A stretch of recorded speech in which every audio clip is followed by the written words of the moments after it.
민주주의 제도에 대한 신뢰는 사상 최저 수준을 보이고 있습니다.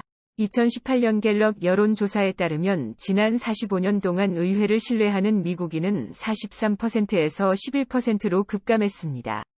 은행에 대한 신뢰는 절반으로 떨어졌고 100명 중 38명만이 종교기관을 신뢰한다고 답했습니다. 이는 1970년대 초에 65명에서 감소한 수치입니다.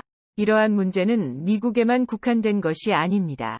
우리가 민주주의 국가라고 여기는 브라질, 이탈리아, 남아프리카 공화국에서도 비슷한 경향이 나타났습니다. 무슨 일이 일어나고 있는 걸까요? 왜 시민들은 민주주의 제도를 불신하게 되었을까요? 그 이유는 현실을 이해하기 위해 우리가 미디어를 어떻게 이용하고 있는지로 설명됩니다. 인터넷은 미디어에 대한 인식을 넘어 그 환경까지 변화시켰습니다. 디지털 시대 이전에는 정보가 한 방향으로만 흘렀습니다. 한 명이 말하고 대다수의 사람들은 들었습니다. TV를 통해 연설하는 발표자나 신문 칼럼니스트와 그것을 듣는 수천 명의 청취자를 생각해보면 알 수 있지요. 존경받는 뉴스 앵커와 언론인들은 객관성을 견제하기 위해 노력했습니다. 어떠한 견해든 방송되거나 인쇄되기 전에는 심사를 받아야 했습니다. 물론 음모론자들도 뉴욕타임즈에 자유롭게 글을 쓸 수 있었지만 신문 측에서 그러한 내용을 게시할지의 여부를 신중하게 결정할 수 있었습니다. 이러한 구조는 수백만 명의 시민들이 동일한 출처에서 정보를 받았다는 것을 뜻합니다. 이것은 무엇이 사실이고 진실인지에 대해 합의를 하는 데 도움이 되었고 결과적으로 신뢰를 만들었습니다. 그러나 지난 몇 년 동안 상황이 바뀌었습니다. 정보는 이제 다수 대 다수의 패러다임으로 공유됩니다. 더 이상 자신의 견해를 인쇄하거나 방송하기 위해 매체를 설득할 필요가 없습니다. 당신은 웹에 자유롭게 견해를 게시할 수 있으며 누구나 당신이 게시한 내용을 읽을 수 있습니다. 인터넷 개척자들은 언론의 자유와 시민 참여의 황금기를 바라고 있었습니다. 그러나 그들이 예상하지 못했던 것은 그러한 풍경이 전통적 방송사가 아닌 소수의 거대 소셜미디어 기업에 의해 통제될 것이라는 점이었습니다. 이들 기업은 전통 방송사에 비하면 책임감도 훨씬 덜했습니다. 소셜미디어의 세계에는 규제가 거의 또는 전혀 없기 때문에 쉽게 허위 정보의 온상이 되었습니다. 게다가 여러 알고리즘으로 엮인 이 혼란 속에서 사실과 허구를 구분하는 것도 어렵습니다. 예를 들어 2018년 영국에서 실시된 여론조사에 따르면 영국인의 64%가 진짜 뉴스와 가짜 뉴스를 구별하는 데 어려움을 겪는 것으로 나타났습니다. 따라서 뉴스의 신뢰도가 사상 최저 수준이라는 것은 놀라운 일이 아닙니다. 이러한 환경에서는 누구를 믿어야 할지 안다는 게 거의 불가능합니다. 힐러리 이메일을 유출한 것으로 의심되는 FBI 요원이 살인 사건으로 숨진 채 발견되다. 이 놀라운 헤드라인은 2016년 11월 초 콜로라도에서 가장 오래된 뉴스 매체라고 자칭하는 덴버 가디언이라는 웹사이트에 나타났습니다. 해당 기사는 민주당 대선 후보인 힐러리 클린턴을 스캔들 은폐에 연루시켰습니다. 곧 수천 명이 클릭했으며 이 글은 페이스북에 1분에 100번 이상 공유되었습니다. 문제는 이 기사의 내용이 가짜였다는 것입니다. 덴버 가디언의 기사는 캘리포니아 출신의 기업가인 제스틴 콜러가 작성했습니다. 그는 웹사이트를 소유하고 있었는데 그 웹사이트의 유일한 목적은 광고 클릭을 유발하는 것이었습니다. 콜러는 사용자 트래픽을 증가시키는 가장 쉬운 방법이 진행 중이던 대선 경선에 대한 가짜 정보를 퍼뜨리는 것이라는 걸 알았고 그것은 확실히 수익성 있는 사업이었습니다. 11월 선거를 앞두고 콜러는 이 가짜 뉴스를 통해 한 달에 $10,000에서 $30,000 정도를 벌었습니다. 사람들은 이런 얘기를 듣고 싶어 합니다. 라고 콜러는 나중에 말했습니다. 그는 기사의 세부적인 내용까지 모두 지어낸 것이라고 공개적으로 시인했습니다. 그가 언급한 마을, 사람들, 보안관, FBI 요원 등 모두가 거짓이었죠. 콜러는 그가 기사를 작성하면 그의 소셜미디어 팀이 친 트럼프 포럼에 그 기사를 심었다고 말했습니다. 그리고 몇 시간이 지나면 들불처럼 퍼졌습니다. 콜러의 동기는 순전히 상업적이었습니다. 이는 이후 나타나는 다른 대규모의 거짓말 캠페인과 차별화되는 점입니다. 콜러의 사건은 입소문을 타고 진실을 위협하는 더 큰 디지털 공격으로 이어졌습니다. 그 공세에는 러시아 정부가 비용을 지불한 페이스북의 가짜 광고는 물론 몰도바의 10대들이 만들어낸 가짜 정보, 그리고 트럼프 진영과 연결된 정치 행동 그룹이 퍼뜨리는 가짜 뉴스도 포함되었습니다. 콜러의 말이 옳았습니다. 사람들은 그러한 이야기를 듣고 싶어 합니다. 왜일까요? 글쎄요. 당신은 어떻습니까? 많은 사람들은 한때 그랬듯이 신뢰할 수 있는 방송인이 내놓던 뉴스를 여전히 갈망하고 있습니다. 이것이 덴버 가디언이 콜로라도에서 가장 오래된 뉴스 매체라는 의상을 강조한 이유입니다. 사람들은 또한 사건의 근본을 알고 싶어 합니다.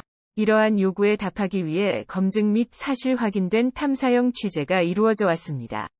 그러나 이러한 기사가 힘을 잃으면서 출처를 가리거나 대강의 추측을 비판적인 생각으로 가장하는 데 거리낌이 없는 허위 정보 판매상들이 나타난 것입니다. 음모론에 대해 새로운 것은 없습니다. 사람들은 늘 자신을 지배하는 사람들을 의심하려고 해왔으니까요. 모든 사회에는 음모, 스캔들, 은폐에 대한 암울한 소문이 있습니다. 그러나 최근 수십 년 동안 무언가가 바뀌었습니다. 과거에는 음모가 천천히 퍼졌습니다. 왕과 대통령의 악행에 대한 소문은 확인할 수 없었으며 저녁 뉴스에도 거의 나오지 않았습니다. 그러나 소셜미디어의 세계는 다릅니다. 온라인에서는 음모가 더 빨리 그리고 더 멀리 퍼집니다. 미국 극우와 관련된 음모론인 큐아논을 예로 들 수 있습니다. 트럼프를 지지하는 큐아논 지지자들은 딥스테이트라는 비선출 정부 관료들로 구성된 도당이 있다면서 이 도당은 도널드 트럼프에 반대한다고 주장하고 있습니다. 음모론자들은 큐라는 익명의 애국자가 이 도당에 잠입해 있다고 믿습니다. 큐라는 이름은 미국 관료가 사용할 수 있는 최고 수준의 보안 허가를 나타냅니다. 큐가 서명한 게시물은 가끔 사CHAN과 같은 포럼에 등장합니다. 예를 들면 큐는 진보 정치인들이 피자 가게 지하에 아동 성착취 모임을 운영하고 있다는 내용을 게시합니다. 큐의 주장은 삽시간에 퍼지고 극우 활동가 그룹이 이 게시물을 레딧이나 트위터 같은 더 큰 사이트에 퍼뜨립니다. 이들은 콘텐츠 공유 기능을 자동화하는 소셜미디어 봇과 같은 소프트웨어로 이를 수행합니다. 봇은 진짜 인기 있는 게시물을 올리는 것처럼 보여 알고리즘을 속입니다. 잠시 후 일반 사람들이 이 음모론을 읽기 시작하고 결국 기존의 매체로 옮겨가 더욱 증폭됩니다. 문제는 이러한 음모가 민주주의 규범을 잠식한다는 것입니다. 큐아논의 말에 따르면 진보주의자들은 미국의 가치를 뒤엎으려 하고 있습니다. 이 생각을 받아들인다면 당연히 진보당이 선거에서 이기더라도 국가를 통치할 권리는 없다고 생각할 것입니다. 그렇다면 페이스북이나 트위터와 같은 소셜미디어 회사는 왜 이러한 음모를 막지 않는 것일까요? 그들은 이용자들의 말을 모니터링하는 것이 그들의 역할이라고 생각하지 않기 때문입니다. 어쨌든 사람들은 언론의 자유를 가질 권리가 있으니까요. 게다가 소셜미디어 회사들은 음모론을 부추기는 봇의 사용을 막는 데에도 느린 속도를 보였습니다. 그 결과 소셜미디어는 비주류 음모론자들이 쉽게 노릴 수 있는 환경이 되었습니다. 2013년 말 우크라이나인들은 친러시아 대통령인 빅토르 야누코비치에 항의하기 위해 거리로 나섰습니다. 야누코비치를 오랜 동맹으로 여겼던 러시아 정부는 온라인 공세로 대응했습니다. 러시아에서 운영하는 수천 개의 소셜미디어 계정과 봇이 웹에 넘쳐났으며 이들은 시위대를 겨냥한 허위 정보를 퍼뜨렸습니다. 러시아는 이와 유사한 전략을 이후 2016년 미국 대통령 선거에서도 사용합니다. 당시 지켜보던 많은 사람들은 컴퓨터를 통한 선전의 탄생을 목격하고 있다고 믿었습니다. 그러나 이렇게 어두운 디지털 전복 기술을 최초로 활용한 정치 행위자는 러시아가 아니었습니다. 2010년 매사추세츠 유권자들은 새로운 상원의원을 선출하기 위해 투표소로 향했습니다. 투표용지에는 공화당 후보인 스캇 브라운과 민주당원인 마사 코클리의 두 이름이 있었습니다. 코클리는 분명히 호감받는 사람이었습니다. 매사추세츠는 수십 년 동안 진보당의 거점 지역이었으며 민주당 상원의원 테드 케네디는 1962년부터 주를 대표해왔습니다. 그의 갑작스런 죽음으로 선거를 치르기 전까지 말입니다. 하지만 갑자기 브라운의 인기가 급상승하기 시작했습니다. 웨슬리언 대학의 컴퓨터 과학자들이 이상한 점을 발견한 것은 이때였습니다. 수상쩍어 보이는 트위터 계정들이 연합하여 코클리를 공격하는 것으로 보였던 것입니다. 민주당 후보가 반가톨릭 신자라는 것은 매사추세츠와 같은 주에서는 심각한 비난 요소가 될 수 있습니다. 바로 이런 점을 트위터 계정들이 공격했던 것입니다. 이 계정들은 프로필 정보나 팔로워가 없었고 오직 코클리에 대해서만 게시했습니다. 그들은 규칙적으로 10초 간격으로 그녀를 공격했습니다. 이들이 보신 것은 분명했지만 배후에서 조종하는 이들은 누구였을까요? 마침내 연구원들은 매사추세츠에서 몇 마일 떨어진 오하이오에 기반을 둔 기술에 능통한 보수 운동단체의 계정을 추적할 수 있었습니다. 보수 활동가들이 만든 가짜 계정의 정체성은 지역을 걱정하는 현지인으로 보이도록 설계되었습니다. 얼핏 보면 이 공격은 코클리와 같은 주에 사는 평범한 사람들이 저지른 것 같았죠. 국경 너머의 정치가들에 의해 작동되는 봇이 아니고 말입니다. 걱정스럽게도 이 내기에서 봇이 승리했습니다. 봇이 만들어낸 굉장히 많은 게시물들이 내셔널 카톨릭 레지스터나 내셔널 리뷰와 같은 주류 매체에 등장해 코클리가 반가톨릭이라는 소문을 퍼뜨린 것입니다. 이 저널에 실린 내용은 트위터에서 봇이 게시한 내용을 가리켰습니다. 기자들은 봇의 작업을 진정한 풀뿌리 운동으로 착각했던 것입니다. 이 기사를 출판한 발행사는 알지 못하는 채로 조작된 스캔들을 증폭시켰습니다. 결국 브라운은 열세에서 벗어났고 코클리는 선거에서 지고 말았습니다. 트위터에 로그인하여 인기 게시물을 본다면 봇 계정을 접하게 될 가능성이 큽니다. 이들은 다른 사용자의 콘텐츠에 좋아요를 누르고 공유하고 댓글을 달기에 바쁩니다. 이러한 소프트웨어에서 작성된 메시지를 찾는 것은 어렵지 않습니다. 스팸이든 정치적인 비판이든 봇은 일반적으로 이상한 구문으로 왜곡된 문장을 적습니다. 그들의 게시물은 정확한 시간에 맞춰 등장하고 폭발적으로 터져나옵니다. 즉, 일반적인 봇은 그다지 정교하지 않습니다. 그렇다면 왜 많은 언론인들은 봇이 민주주의를 정복했다고 말하는 걸까요? 한 가지 답은 봇이 내뱉는 게시물을 별 생각 없이 그저 보는 게 쉬운 일이기 때문입니다. 즉, 혼란스러운 질문을 자신에게 던지면서 진실을 알아내기 위해 노력하기란 어려운 일인 거죠. 이런 단순한 도구로 여론을 해킹하는 것이 왜 그렇게 쉬운지 이해가 가시나요? 이참에 봇에 대해 자세히 살펴보겠습니다. 2016년 힐러리 클린턴과 도널드 트럼프의 대선 경선으로 돌아가 봅시다. 이 선거에서는 봇이 수행하는 역할을 둘러싼 많은 의혹이 있었습니다.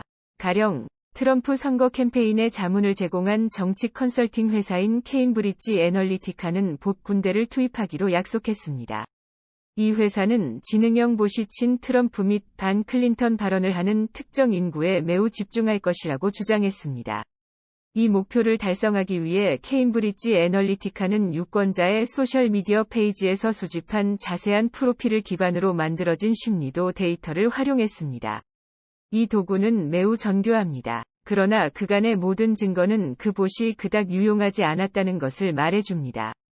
그럼에도 불구하고 트럼프 진영은 매우 효과적인 디지털 캠페인을 운영했습니다. 어떻게요? 단순한 봇을 통해서 말입니다. 즉, 컴퓨터를 통한 선전으로 승리하기 위해서 봇은 그리 똑똑할 필요가 없다는 말입니다.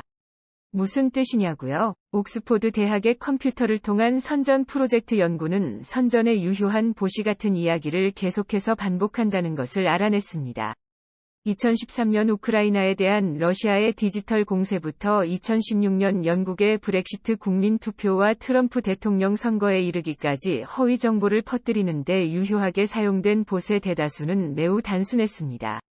사실 그들이 할 수 있는 일은 콘텐츠에 좋아요를 누르거나 다시 공유하고 링크를 퍼뜨리고 사람들을 끄는 것뿐이었습니다. 또한 이러한 봇은 기능적으로 대화할 수 없었으며 인공지능을 가지고 있지도 않았습니다. 그러나 그들이 할 수 있는 작은 일만으로도 목표에 타격을 주기에 충분했습니다. 반복해서 쏟아지는 그들의 게시물이 너무 많은 나머지 상대방이 휘말려서 빠르고 효과적으로 대응할 수가 없었기 때문입니다. 여론을 해킹하는 데에는 정교한 기술이 필요하지 않습니다. 정치 캠페인 사이트를 운영하든, 단순히 가짜 뉴스를 퍼뜨리든, 소셜미디어 알고리즘을 압도하는 데 필요한 것은 기본적인 봇과 사람들의 클릭을 유도하는 헤드라인뿐입니다. 이것은 우리에게 불안한 질문을 던집니다. 민주주의는 간단한 해킹 도구에도 왜 그렇게 취약한 걸까요? 이에 대한 한 가지 답은 소셜미디어 회사가 규제받는 방식에서 찾을 수 있습니다. 일상생활에서 이 기업들은 한때 신문과 방송사가 차지했던 위치를 차지합니다. 그러나 이들의 일을 제재하는 규칙들은 훨씬 더 느슨합니다. 연방선거관리위원회의 예를 보겠습니다. 이 규제기관은 정치 캠페인 자금에 관한 법률을 집행합니다. 2006년에 위원회는 온라인 캠페인은 자기들의 관할이 아니라고 결정했습니다. 공정하게 말하면 그들은 온라인 정치 광고에 대해 예외를 만든 것입니다.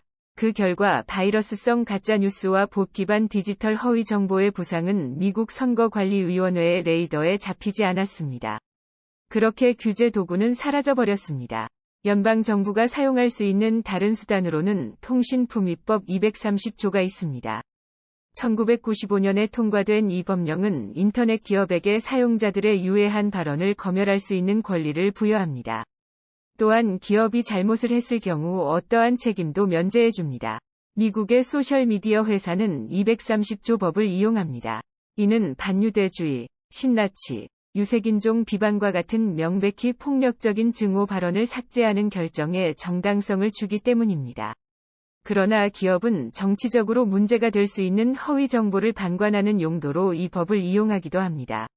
이러한 회사의 경영진이 보여준 대로 이 법령은 기업이 진실의 중재자로 행동할 의무가 없다는 것을 분명하게 해줍니다. 사실 230조는 이러한 회사들에게 콘텐츠 중재 권한을 부여하지만 그들은 거의 사용하지 않습니다. 왜일까요? 한 가지 가능한 설명은 그것이 실리콘밸리의 자유지상주의 정신과 충돌한다는 것입니다. 그러나 페이스북이나 트위터 같은 회사가 이 법령을 사용한다고 해도 플랫폼을 깔끔하게 정리하는 것은 어려운 일일 것입니다. 이러한 사이트는 윤리적인 설계에 대해 고민할 겨를도 없이 매우 빠르게 성장했습니다. 그렇기 때문에 향후 오용을 방지하기 위해서는 그 구조에 있어서 지속적으로 수리를 해나가야 합니다. 페이스북 직원이 인터뷰에서 밝힌 바와 같이 거대한 소셜미디어는 반쯤 만들어진 채로 하늘을 날아가는 비행기와 같습니다. 봇의 사용을 금지할 수 있을까요? 2018년에 미국 상원의원 다이앤 파인스타인이 봇 정보 공개 및 책임에 관한 법률을 제안함으로써 이를 시도했습니다. 그러나 이 법안은 의회에서 보류되었습니다. 헌법에 명시된 언론의 자유를 침해하지 않고 봇 방지 조치를 구현하기는 어렵기 때문입니다. 더욱이 봇에 반대하는 법안을 제정한다고 해도 잘못된 정보의 다른 문제는 해결되지 않습니다. 인간은 봇만큼이나 효과적으로 가짜 뉴스를 퍼뜨립니다. 예를 들어 중국의 우마오당은 웹에 친정부 선전을 퍼뜨리는 책임을 지고 있는 조직화된 인간 계정 부대입니다. 이들의 활동은 봇 방지법의 적용을 받지 않습니다. 그렇다면 우리는 초점을 바꿔야 할 것입니다. 즉, 우리의 목표를 봇 자체로 삼지 말고 정보와 그 흐름에 대해 더 많이 생각하는 쪽으로 선회해야 합니다. 기계학습을 사용하는 봇을 상상해 보십시오. 이 프로그램은 소셜미디어에서 사람들과의 대화를 배울 것이고, 이를 통해 인간과의 대화는 지속적으로 더 좋아질 것입니다. 이제 이 프로그램이 누군가와 채팅을 시작하고 지구온난화를 무시하는 기사를 공유하도록 권한다고 상상해 보십시오. 우선 그 대화만으로도 많은 데이터가 생성됩니다. 이후 봇은 데이터를 분석하여 효과가 있는 전술과 그렇지 않은 전술을 파악하고 이를 바탕으로 계속 업데이트해 나갈 것입니다. 꽤 악몽 같죠? 그렇지만 이것이 일방통행은 아닙니다. 반대로 기계학습은 디지털 허위 정보와 싸우기 위해 배포될 수도 있습니다. 인디애나 대학교 소셜미디어 관측소의 연구원들은 보토미터를 만들었습니다. 보토미터는 기계학습을 통해 트위터 계정을 사람이나 봇으로 분류합니다. 이를 위해 보토미터는 주어진 계정에서 1000개 이상의 특징을 분석합니다. 가령 그 계정의 친구, 활동 패턴, 언어 및 게시물의 어조를 확인하는 것입니다. 이 분석이 끝나면 보토미터는 전반적인 봇 점수를 내놓습니다. 이는 사용자에게 사람과 상호작용하는지 또는 봇과 상호작용하는지를 알려주고 가장 일반적인 허위 정보 중 하나에 바로 강조 표시를 해줍니다. 물론 보토미터와 같은 기계학습 알고리즘만으로는 충분하지 않을 수 있습니다. 대부분의 전문가들은 인간과 기계의 하이브리드 또는 사이보그식의 규제 담당 모델이 나타날 것으로 예측합니다. 가령 인간은 사실을 확인하는 데 주력하고 대신 자동화된 시스템은 가짜 뉴스를 퍼뜨리는 봇을 신속하게 구별하는 데에 활용되는 식입니다. 우리의 충실한 로봇에게만 맡기기에는 너무 중요한 일이 있으니 함께하는 것이지요.